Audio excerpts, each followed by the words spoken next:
Put it down and do some work. Oh, come on. Just going to take the rest of these spark plugs out now, give it a bit of an inspection and a clean, and then I'll pop them back in.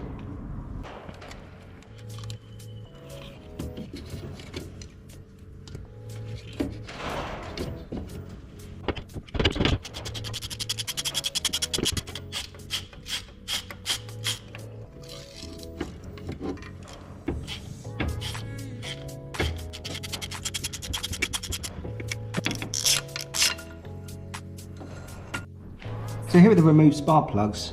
You see there, I don't know if you can see that or not, by the state of the electrodes, you can actually tell the condition or how the vehicle was running. There is carbon deposits on there as to be expected, but there's no oil, they're not wet, so that's actually quite a good sign. So I'm just going to give these plugs a quick clean. I'm just going to use the steel wire brush there and some parts cleaner, some brake cleaner, and just give them a quick scrub. I will be replacing them at some point, but at the moment we're just trying to get this running.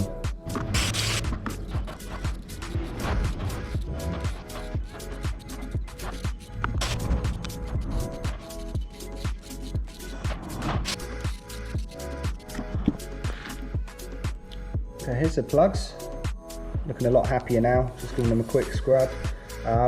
Normally what I'd suggest at this point is just put a tiny bit of anti-seizure compound on the threads, tiny little blob. I don't actually have any at the moment, so I'm just going to put a tiny bit of like a multi-purpose grease on there, and then when I eventually service the car in the future, I will put some anti-seizure compound on with the new plugs, but at the moment that'll do. So next up, I'm just going to refit the spark plugs.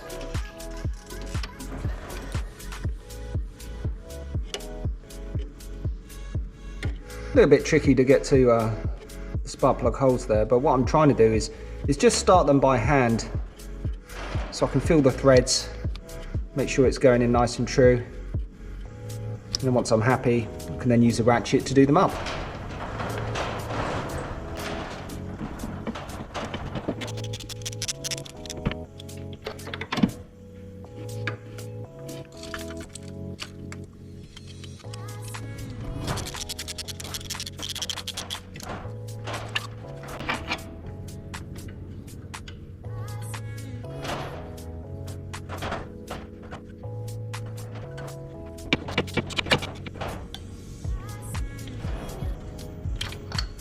So a quick tip here, if you're refitting your spark plugs, there are special tools out there, like rubber boots with a driver handle on to help you get this spark plug started. If you haven't got that, you can actually use old spark plug boots, put the spark plug in there, and actually wind them in by hand, so you don't have any problems with the threads. And then afterwards, just nip them up with the ratchet. Do not over tighten the spark plugs, you'll have all sorts of problems. They just need to be nipped up. So I've just received some packages. I couldn't get the correct parts for this car, so what I've done is I've got some that we could make work. There's a couple of pumps here, 2 different ones, and also a fuel sender. So hopefully I can do something with these, as the parts for this particular car are really difficult to get hold of, so I've gone for similar items. Oh, okay, so this here is a fuel sender, and that's currently in the car. I did test it, it doesn't work at all, so hopefully we can do something with this one. Maybe we'll be able to adapt it to suit, we'll find out. Next up should be 2 fuel pumps. Let's get this box open here. There we go. This one, it's actually a lot smaller than the one I've got. Still, might do the job. Let's try this one out.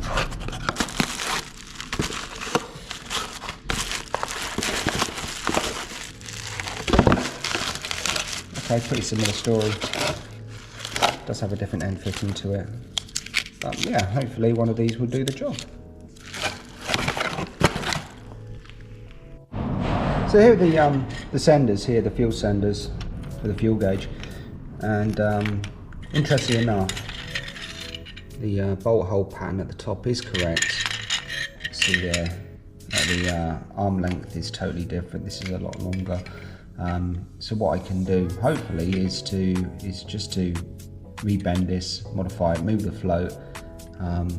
But to start with, what I'm going to do is I'm just going to attach this to the vehicle and actually test the gauge by manually moving this up and down, just to make sure everything's okay before I start cutting it up.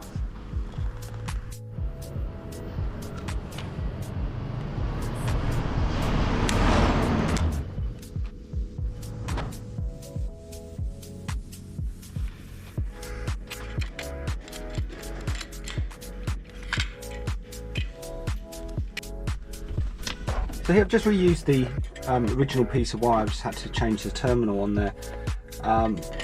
This body is actually designed to be earthed, so what I'll do is I'll just hold that against the chassis and I'll move the float to see if the gauge moves. That'll be full tank and that'll be empty. So let's see what happens. To start with, I'll start with a full tank and earth that, and let's hopefully the gauge moves.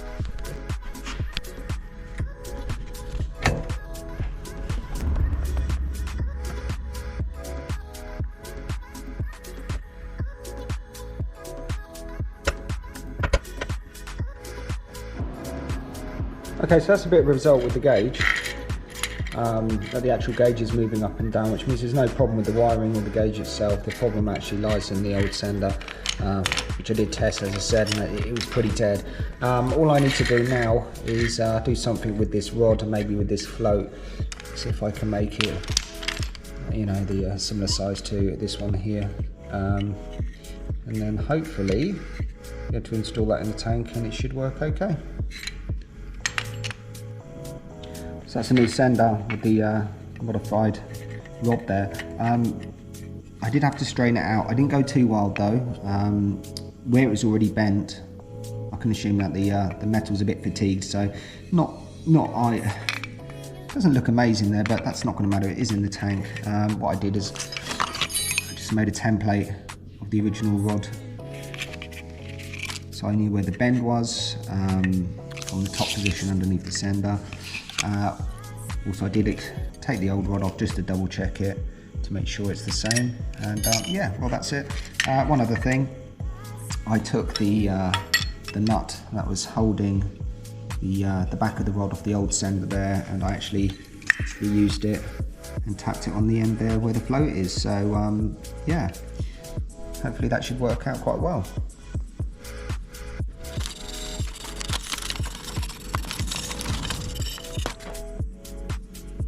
So here are the new pumps, and wasn't too sure which one to get. I'm sure one of them is bound to work, but what you can see here, there's a noticeable difference in size to the old one.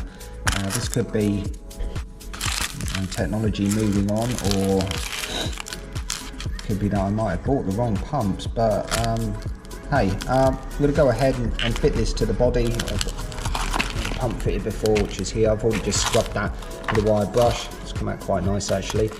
We'll pop the pump in there and the new strainer bag, and once we finish with the tank we can fit that all up.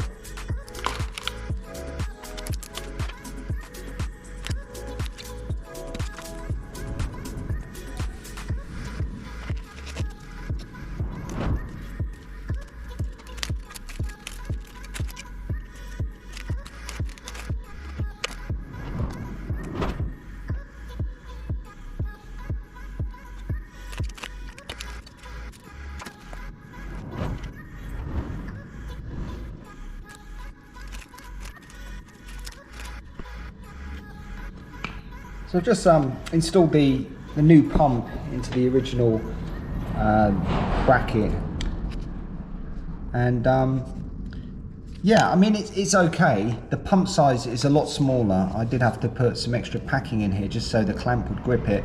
And also what I've done is I've decided to use the supplied wiring as opposed to the old one. Reason is that these terminals are actually quite close together and I didn't want any kind of short circuit. It's got a plastic holder there, clicks in. I decided against using the supplied Jubilee clips here and here. I actually think that the original old ones were actually a better fit. Other than that, we're going to have to see what happens when we put it back in the tank. Another thing to mention is the angle of this pump when it's sat in the tank is like this. I'm not entirely sure if this filter is going to bottom out on the bottom of the tank or not. I guess we'll have to find out.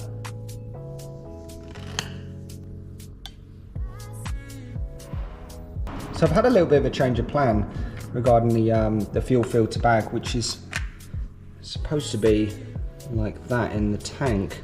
I think I'm going to have clearance problems if I use the supplied filter, which is this one here, which would sit more like this here, which could cause a problem. So I've gone ahead and I've given this a quick scrub out, and let's see if it's okay for the time being.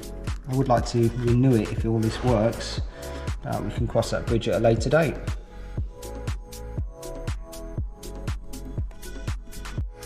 Whilst the pump's out, I'm just going to connect the wiring and earth the body, just check to see if it's actually going to work before I put it back in the tank. Okay, let's just earth the body there. Let's see if it makes some noise.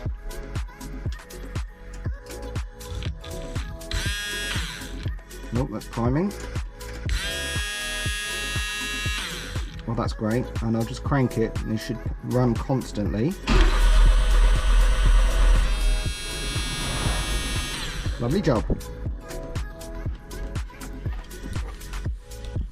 Thanks for watching. See you again next time. Cheers.